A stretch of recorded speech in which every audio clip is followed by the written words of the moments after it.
Welcome back students.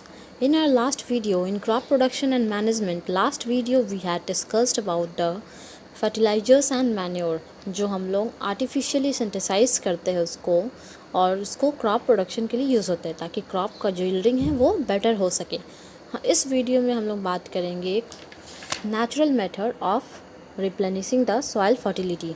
मतलब इसमें natural method क्या है सॉइल को रिप्लेनिश या फर्टाइल करने का। सो यहाँ पर पहला see the page number 12 I am reading natural method of replenishing the soil. पहला मेथड है crop rotation and the second method is living the field follow. Now let's see what is crop rotation. Crop rotation क्या है? हम लोग अभी पढ़ रहे हैं कि नेचुरल मेथड से सॉइल को फर्टाइल कैसे किया जा सकता है। ओके, सो क्रॉप रोटेशन क्या है? Another method of replenishing the soil with nutrients is by crop rotation. हम लोग सॉइल को दोबारा न्यूट्रिएंट्स पहुंचा सकते हैं, रिप्लेनिश कर सकते हैं, फर्टाइल कर सकते हैं क्रॉप रोटेशन करके। How? Crop rotation is the method of growing different crops alternately on same field. Crop rotation means एक प्रोसेस। रोटेशन मीन्स क्या होता है? In common word crop rotation means क्या होता है? घूमना। सो क्रॉप रोटेशन का मतलब होता है डिफरेंट क्रॉप्स को ग्रो करना एक one by one in the same field में एक ही डिफरेंट क्रॉप को ग्रो करना। फॉर एग्जांपल अगर farmers grow crops like wheat और barley in the first year, जैसे कि अगर फार्मर ग्रो करते हैं क्रॉप्स लाइक वीट और बेरली को फर्स्ट ईयर ग्रो किए एक पहला साल, and this is followed by the growing leguminous plant like pea और सोयाबीन, और सेकेंड में वो लेग्यूमिनस प्लांट ग्रो किए जिसमें रूट नूडल्स होते हैं जैसे पी और soybean in the next season में ये ग्रो किए तो डिफरेंट प्लांट ग्रो हुआ। अब लेग्यूमिनस प्लांट जो है ये क्या करेंगे? हेल्प करते हैं। ऐसे ही ये जो लेग्यूमिनस प्लांट जो होते हैं ग्रीन मैन्योर्स में यूज़ होते ही हैं, तो ये लेग्यूमिनस प्लांट क्या करते हैं? हेल्प करते हैं replenishment of the soil with nitrogen. क्योंकि इन आर जो हम लोग उसमें पढ़े हैं कि लेग्यूमिनस प्लांट में क्या होता है, नाइट्रोजन कैसे हेल्प करते हैं, वो नाइट्रोजन कन्वर्ट करने में, नाइट्रोजन कैसे एब्जॉर्ब करते हैं। सो क्रॉप रोटेशन में क्या होता है? डिफरेंट प्लांट को ग्रो करना डिफरेंट ईयर्स में और वन बाय वन। सो उसको बोलते हैं crop rotation. Now living the field follow. Living the field follow means field को कुछ दिन तक ऐसे छोड़ देना या अनकल्टिवेटेड छोड़ देना। सो लेट्स सी क्या होता है। It is the process of living the field uncultivated. Yes, field को ऐसे ही छोड़ देना कुछ दिन तक अनकल्टिवेटेड, बिना कुछ कल्टिवेट किया या फिर कुछ भी डाले बिना छोड़ना होगा फॉर वन और मोर सीजन। कुछ सीजन के लिए हम लोग को ऐसे ही छोड़ना पड़ेगा। Follow land will regenerate the lost nutrients. और लैंड को हम लोग ऐसे ही अगर छोड़ देंगे तो इससे क्या रिजल्ट होगा? जो भी न्यूट्रिएंट्स लॉस्ट किया है वो गेन कर लेंगे दोबारा से। However, due to high demand of food grains, this method is no longer followed. लेकिन ये लिविंग कोई ऐसे इतना आराम से नहीं छोड़ते क्योंकि सबको काम चाहिए, सबको क्रॉप्स ग्रो करना, सबको फूड चाहिए। इतने हाई डिमांडिंग पॉपुलेशन में इतना हाई डिमांडिंग जो फूड है, फूड का सबको रोज़ चाहिए। Every day food is basic need बन चुका है। सो कोई ऐसे ये वाला मेथड फॉलो नहीं करते हैं, लिविंग द फील्ड फॉलो। ऐसे कोई फील्ड छोड़ते नहीं है uncultivated. Now the next topic is irrigation. What do you mean by irrigation? Irrigation means होता है watering करना क्रॉप्स को। क्रॉप्स में पानी पहुंचाने को irrigation बोलते हैं। Seeds needs water. सीड्स क्या वाटर चाहिए और मॉइस्चर होने के लिए और जर्मिनेट करने के लिए, ग्रो करने के लिए। प्लांट्स को वाटर चाहिए to draw the nutrients from the soil, ताकि वो न्यूट्रिएंट्स जो है सॉइल से एब्जॉर्ब कर सके, क्योंकि वो वाटर जाएंगे तभी तो वाटर को डायरेक्ट एब्जॉर्ब नहीं कर पाएंगे। वाटर के थ्रू ही न्यूट्रिएंट्स को एब्जॉर्ब करते हैं प्लांट रूट से। For the growth and making of food by the photosynthesis, to maintain the moisture of soil. अब सॉइल का मॉइस्चर को मेंटेन रखने के लिए, एंड फॉर हेल्दी क्रॉप्स का ग्रोथ अच्छा करने के लिए field should be watered at proper interval. Proper time पे क्रॉप्स को वाटर मिलना ज़रूरी है ताकि अच्छा ग्रो कर सके। The watering of crops at different interval is called irrigation. Different time पे सही टाइम पे वाटर करना क्रॉप्स को, that is irrigation. The time and frequency of irrigation vary from crop to crop. जो टाइम और frequency है, मतलब पानी डालने का टाइम, जैसे कि हम लोग एक क्रॉप में 2 बार डालते हैं, 3 बार डालते हैं, तो वो क्रॉप टू क्रॉप वेरी करता है। और सॉइल टू सॉइल भी कि किस प्लांट में किस सॉइल में कितना बार पानी डलाएगा इरिगेट करते हैं लोग, और सीज़न टू सीज़न भी वैरी करते हैं।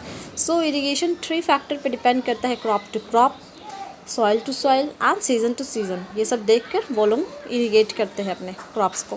For example the frequency of irrigation in summer, अगर हम लोग समर का बात करें तो समर में जो है वाटर डालने का फ्रिक्वेंसी काफ़ी हाई हो जाता है। हम लोग को 2 से 4 बार इरिगेट करना होता है फील्ड। ऐसा क्यों? ताकि इवापोरेशन रेट इंक्रीज़ हो जाता है, वाटर बहुत ज़्यादा लॉस होता है उस टाइम, पानी सूख जाते हैं, पानी मिलते नहीं है। So water from the soil as well as leaves से इवापोरेट हो जाते हैं। इवापोरेशन मीन्स वाटर लॉस होते हैं ट्रांसपिरेशन के फॉर्म में। Sandy soil needs more water than clayey soil. अब यहाँ पे सॉइल के केस में बात करें तो अगर सैंडी सॉइल लेंगे तो सैंडी सॉइल क्या करता है, वाटर जल्दी एब्जॉर्ब कर लेता है।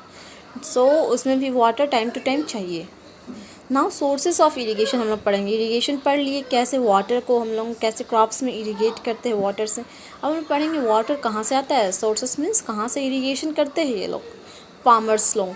सो the main sources of irrigation in our country are rivers, reservoirs, lakes, ponds, wells, tube wells, dams and canals. ये सारे चीज़ है जो ये लोग इरिगेशन करते हैं, पानी यहाँ से लाते हैं, रिवर से, रिजर्वायर से, लेक से, पॉन्ड से, wells, tube wells, dams and canals है। Water from these sources are delivered by irrigation canal और pumped by using electrical और diesel pumps। ये सब जगह से वाटर को क्या किया जाता है, या फिर वो एक कैनाल बने रहता है, या फिर पाइप के थ्रू, या फिर कोई पंपिंग सिस्टम, या फिर इलेक्ट्रॉनिक पंप लगे रहता है जिससे वो लोग पानी अपने क्रॉप तक पहुँचाते हैं।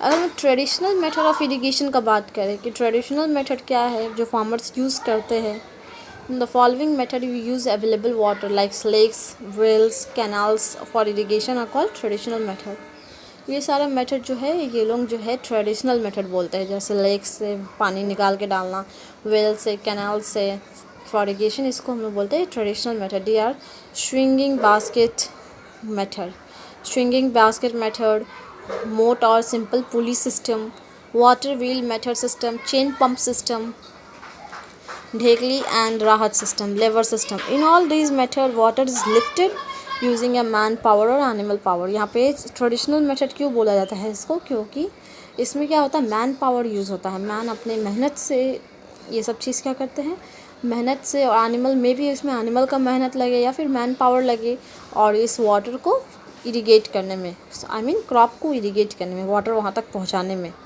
सो see, can you see the picture. Swinging basket method means basket से वाटर डालना, कोई बाल्टी से या फिर वैसा कुछ, उसको बोलते हैं स्विंगिंग। वाटर स्विंगिंग मीन्स फेंकना, वैसे फेंक कर वाटर से पानी डालना। एंड सिंपल पुली सिस्टम, मतलब कि इसमें जो वेल लगे रहते हैं इसको पुल करना, पुल करके फिर वाटर थ्रो करना। देन वाटर व्हील सिस्टम, ये व्हील लगा हुआ है, व्हील से वाटर निकलते हैं, उसके बाद उससे फिर पानी डालते हैं। चेन पंप सिस्टम, यहाँ पे चेन पंप सिस्टम है, मतलब कोई पंपिंग वाला मेथड होगा जिसको बार बार पंप करने से पानी ऊपर आते हैं। ये ढेकली भी है जिससे पानी यूज़ होता है। Can you see the pictures, आप पिक्चर से समझ में आ रहा होगा आप लोग को ढेकली में क्या हो रहा है।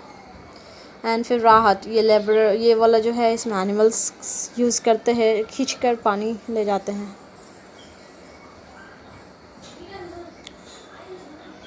The modern method of irrigation.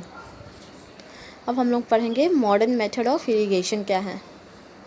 So C, modern method of irrigation हम लोग ट्रेडिशनल मेथड यूज़ करके पढ़ लिए, जो पहले यूज़ करता था या फिर जो ज़्यादा डेवलप एरिया नहीं है उस जगह पे जो यूज़ होते हैं उसको बोलते हैं ट्रेडिशनल मेथड। अब मॉडर्न मेथड मीन्स आज के फार्मर्स लोग क्या यूज़ करते हैं, जो बहुत ही ज़्यादा रिच फार्मर्स है वो लोग क्या यूज़ करते हैं। Once the water is lifted up method to use the water economically have been developed these days। Two of these methods, sprinkle system and drip system, are given below। दो system में अभी बोला गया है, ये modern method को माना गया है, sprinkler system and drip system. Sprinkler system क्या होता है, it is used when where the soil cannot retain water for long or where sufficient water is not available। Sprinkle means होता है छींटना, और वैसे सॉइल में स्प्रिंकल सिस्टम यूज़ होते हैं जहाँ पे सॉइल जो है बहुत देर तक अपने वाटर रिटेन करके नहीं रख सकते, बहुत देर तक वाटर अपने एब्जॉर्ब नहीं रख सकते सॉइल में, या फिर वैसा जगह पे यूज़ होता है जहाँ पे वाटर की बहुत कमी होता है, ज़्यादा अवेलेबल नहीं होता है सफिशिएंट अमाउंट में। Rotating the nozzles are attached to the perpendicular pipes at regular interval and water get sprinkled on crops as if rainy. See, sprinkle means छीटना. तो पानी का जब छीटा पड़ता है तो कैसा लगता है, उसी तरह से यहाँ पे can you see the sprinkle system. ये फर्स्ट डायग्राम में दिया है, ये स्प्रिंकल सिस्टम हो रहा है. एक पंप नोजल लगा होता है, जिस नोजल को हम लोग ओपन करते हैं तो फिर पानी स्टार्ट हो जाता है और इधर उधर खुद अपने से मूव करता है ऑल डायरेक्शन में, और वाटर जो है स्प्रिंकल हो जाता है पूरे क्रॉप में एज इट इज़ रेनिंग. जैसा लगेगा आपको कि रेन हो रहा है उस जगह पे. अगर आप दूर से देखोगे आपको समझ नहीं आएगा तो आपको लगेगा रेन हो रहा है. तो इसको बोलते हैं स्प्रिंकलर सिस्टम. स्प्रिंकलर मीन्स जैसे रेन हो रहा है. एंड ड्रिप सिस्टम में क्या होता है, drip, can you see the picture of drip. Drip is an economical method of irrigation. ये ज़्यादा उसमें खर्च नहीं होता है. This system involves providing water drop by drop. ये जो है ड्रॉप बाय ड्रॉप वाटर देता है at the roots of plants and thus water is not wasted. इसमें ज़्यादा वाटर वेस्ट नहीं होता है. ये रूट में पानी देगा, धीरे धीरे इसमें पानी जाएगा, एज अ रिजल्ट वाटर भी एब्जॉर्ब करते जाएगा. This system is practice in the region where water availability is poor. और ये वाले जब ये भी जो है वहाँ पर वो लोग यूज़ करते हैं, वो फार्मर्स जहाँ पे वाटर की कमी होता है ज़्यादा, तो ज़्यादा इससे वाटर वेस्ट नहीं होता है. This is about the today's lecture. Now see test yourself, that is given in the page number 13. You have to attend this question. Give one word answer for the following. The process of loosening and turning of soil. We had already discussed this. जो हम लोग loose करते हैं soil को और turn करते हैं process, उस प्रोसेस को क्या बोलते हैं, ploughing. PLOUGHING, ploughing. The process of growing fruits, vegetable and ornamental plant is called horticulture. इसको हम लोग बोलते हैं horticulture. It's given in the page number 8. You can see and the information byte is given in the yellow box. HORTICULTURE. Green manure is formed by decomposition of green plant. Green manure कैसे होते हैं, बनते हैं green plants के decomposition से. A man-made inorganic compound which provide specific nutrients to the soil is called NPK fertilizers. जो man made inorganic compound है, compound यहाँ पे बोला गया है इसलिए कंपाउंड कैसे बने थे, 3 एलिमेंट्स बने, जैसे nitrogen, phosphorus and potassium. Now the watering of crops at different interval is called irrigation. उसको क्या बोलते हैं, वाटरिंग करना क्रॉप्स को इरीगेशन बोलते हैं इसको. And in the next video we will study about weedings and practice protection from weeds and so on. Okay, now you will read the chapter till where you have explained, where I have explained, and test yourself. You are going to write it in the books.